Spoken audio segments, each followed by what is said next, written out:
Hey guys, it's your pal Victor here from Cult Classics and Cult Following, and I'm back with another review for a highly anticipated movie, one that people have been really excited about. And burst records with tons of red band viewings, most for like an R-rated movie, and we're going to talk about Mortal Kombat. So yeah, Mortal Kombat, it comes out this Friday in theaters and on HBO Max. And this review is going to be non-spoiler. I'm gonna talk about like plot elements and stuff, just to kind of tell you where it's going. But I think the point of my review is primarily to kind of set your expectations. That's how I'm gonna preface this thing.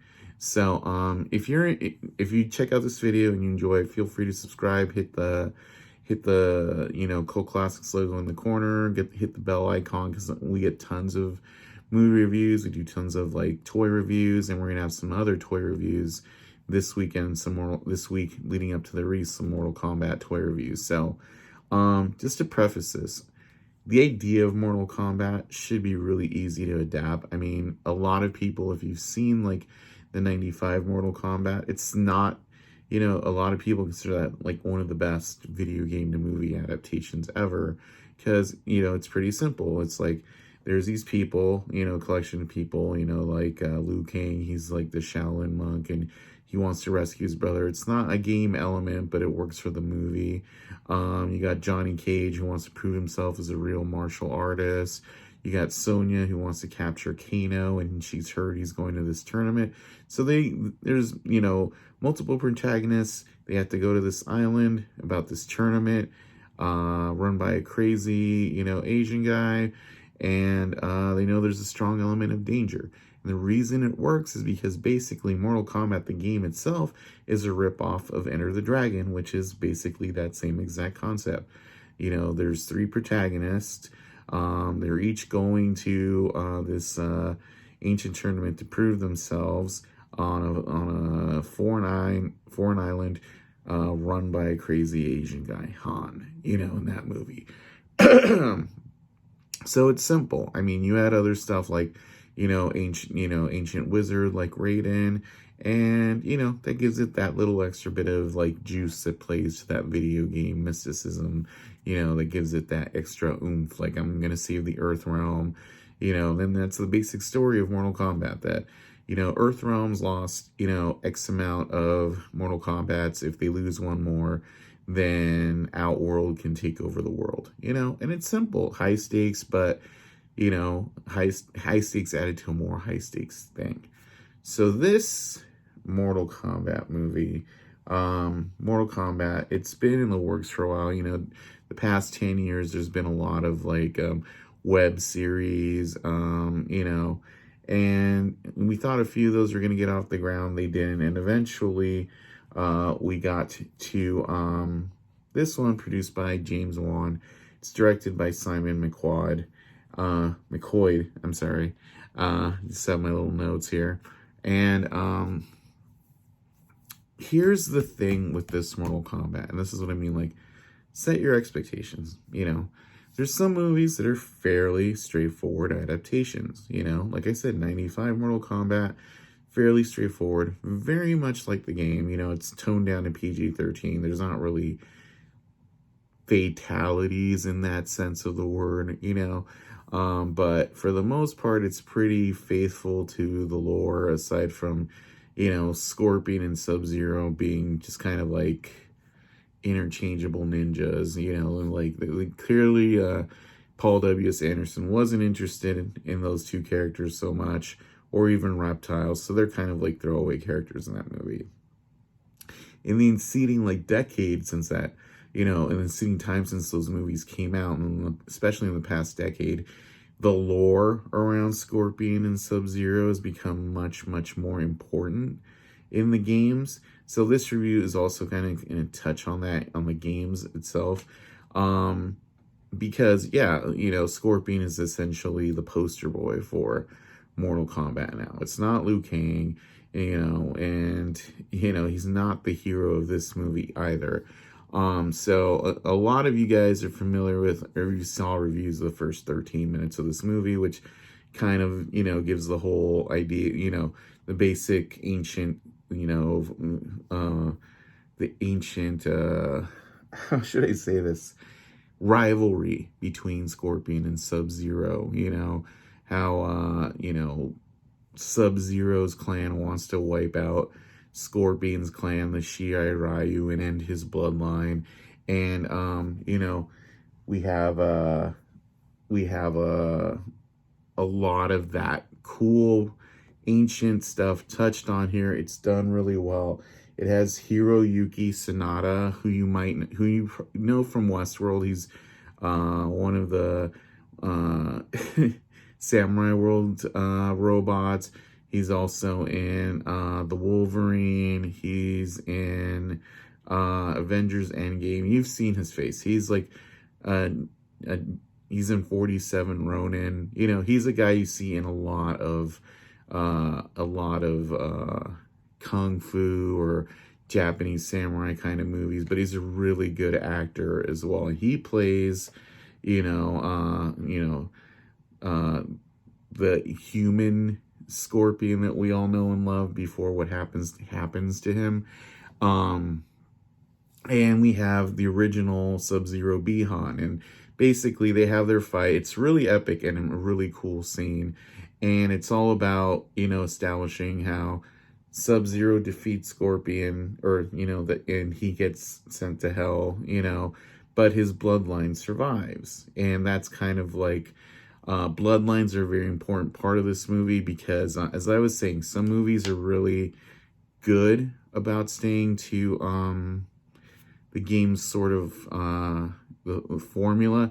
This kind of makes up this idea that the people who were chosen for Mortal Kombat are based on bloodlines. And I don't know how well that works for me personally. It's kind of like Masters of the Universe, where you kind of have this whole other thing about your bloodlines lead to powers or something, and that's a thing that happens in this movie that's not in the game. And I think it could have been a lot more. 2021 Mortal Kombat could have been a lot more true to the game. Good things about Mortal Kombat: it's extremely gory.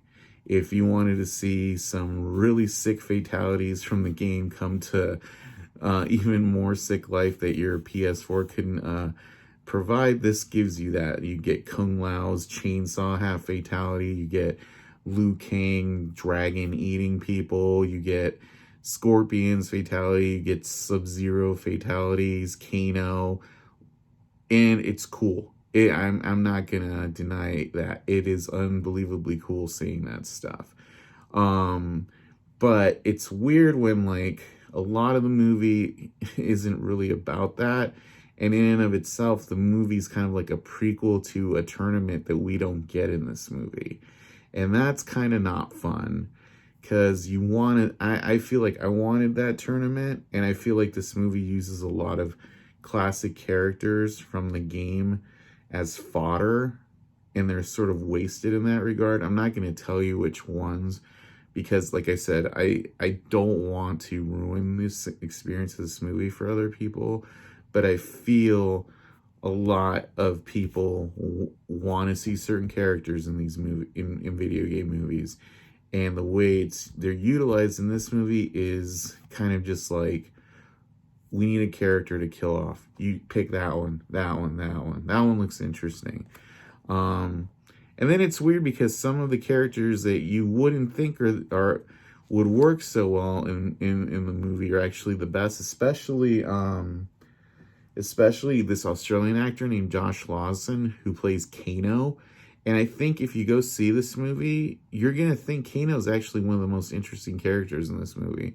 And I think that's a credit to like his performance, but I also think like it's not what you would think coming into this movie. I also think the actor who plays Liu Kang is really good. I also think I do like the actor who plays Sub-Zero. It's weird the way they kind of do Sub-Zero in this movie, because the Sub-Zero we get in the prologue is kind of like classic Sub-Zero, and it's still Bi-Han, and like somehow Shang Tsung, who's like, you know, one of the primary antagonists of this movie, he has kind of like a gang of evil Mortal Kombat characters around him. Like Sub-Zero is kind of his right-hand man in the now, because this movie does come to the present, and he's still Sub-Zero, but his outfit is more like Noob Saibot without him being kind of killed off. So so Sub-Zero in this movie is kind of like, it's the Bi-Han version who's also Noob Saibot. So it's kind of like, yeah, Sub-Zero, but he's also Noob Saibot. So you're getting a 2-in-1 character scenario here, minus the ghostly stuff. He's not really a ghost at all. I think that's, and like I said, the idea that he's kind of like Noob Saibot is like my take on it, from the way he kind of acts and the way the costume looks. So it's not really like a spoiler per se. But yeah, I think the main crux of this movie is basically like, you know, Raiden, who's played by Tadanobu Usano, who's awesome in this movie, actually. He's trying to collect fighters for the tournament, and the villain in this movie is Shang Tsung, who's trying to kind of just invade Earthrealm and skip the tournament. And a lot of the movies about legacy and bloodlines, like I said, and then that's because Sonya kind of discovers that people who have the dragon birthmark are marked to participate in Mortal Kombat.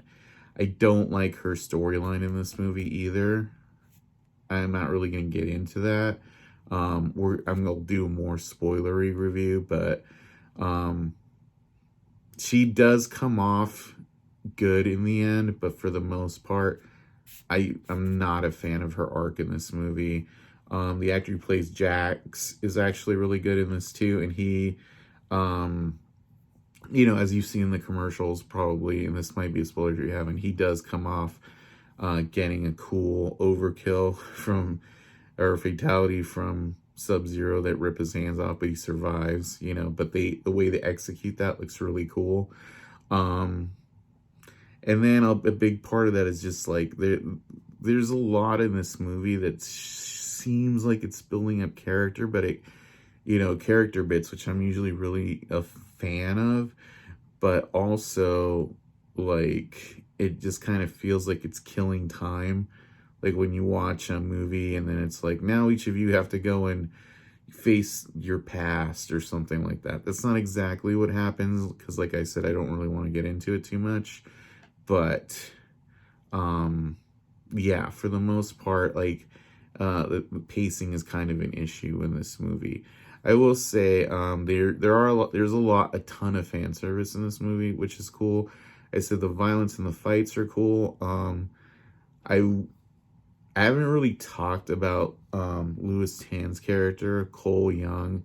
But if they set this movie up to kind of tell you that, oh, the legacy of Scorpion is important, you can kind of guess where it's going. He's been created for this movie the same way kind of like Alice was created for like the Resident Evil movies. Like he's the fan-friendly movie protagonist, essentially. I feel like his character is gonna be something that's going to be talked about a lot, especially the way his abilities come into play.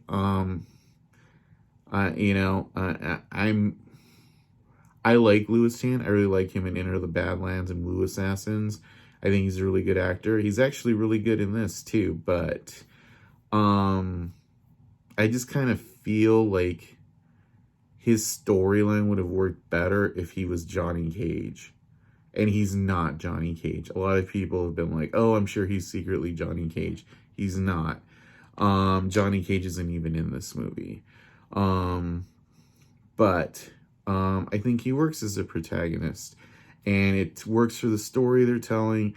I wish this movie kind of was telling a different story, because I really love Mortal Kombat. It just doesn't feel like Mortal Kombat to me as much as like the 95 one does, if it, if that makes sense. And I've seen a few other people's reviews, and it's kind of like, oh, it's great and gory, and it's got great fights, but it's kind of like a lot of people, I feel, are in the same boat I am, where we don't want to talk about this too much, because like it's just there's choices in this movie that I feel could have been done better. Like I said, I'll get into this more in like a spoiler review. But I feel like for the most part, if you want to just see, this movie feels kind of like a throwback in a way, like a 90s movie in a way, like, oh, I'm seeing this character I like on the screen. They're not being done exactly right, but I don't necessarily mind the movie version. So that's what I'll say about some of the characters in this movie, like Katana. I did not like Chin Han as Shang Tsung in this movie. I'll say that definitively. I'm not a fan. I like Chin Han. I even liked him in Ghost in the Shell, where he's objectively not awesome. And he's great in The Dark Knight, but he's just not good in this movie. He doesn't make a good foil for Tadanobu Sano's Raiden, who's also really good in this movie. But yeah, for the most part, I will say, and I do like the actor who plays Sub-Zero, who's also in the Raid. But yeah, like, those fights are good. There's a lot of good fight choreography in here. And like I said, I do like some of the character stuff. But, the length of this review kind of just tells you I'm kind of like ambivalent about other things. So I think you should, my take on this is this. If you have HBO Max, check it out. If you can only go see it in a theater, I would say wait for streaming. But yeah, for the most part, I think there's going to be a lot of interesting conversation that comes out of this, but I feel like if you really want to enjoy this movie, you should temper your expectations and come in with a low bar. Don't keep thinking like the Red Band trailer is the tip of the iceberg. Just go in and kind of like see where it takes you. Yeah, it's not like the Mortal Kombat you were like really hoping for. It's kind of like, okay, this is pretty cool, but it's just different in a way that you might not be expecting. And yeah, so that's kind of like that's the middle of the road review, I suppose. But yeah, I'll have more on this movie later this week, when I can really get into spoilers. But until then, stay safe. Hope you enjoyed the review. This little kind of like trying to tread on little pathway of don't want to ruin it for anybody. And if you enjoy this review and if you want to hear more, feel free to subscribe to your friends and all that stuff, and I'll talk to you next time. So yeah, bye.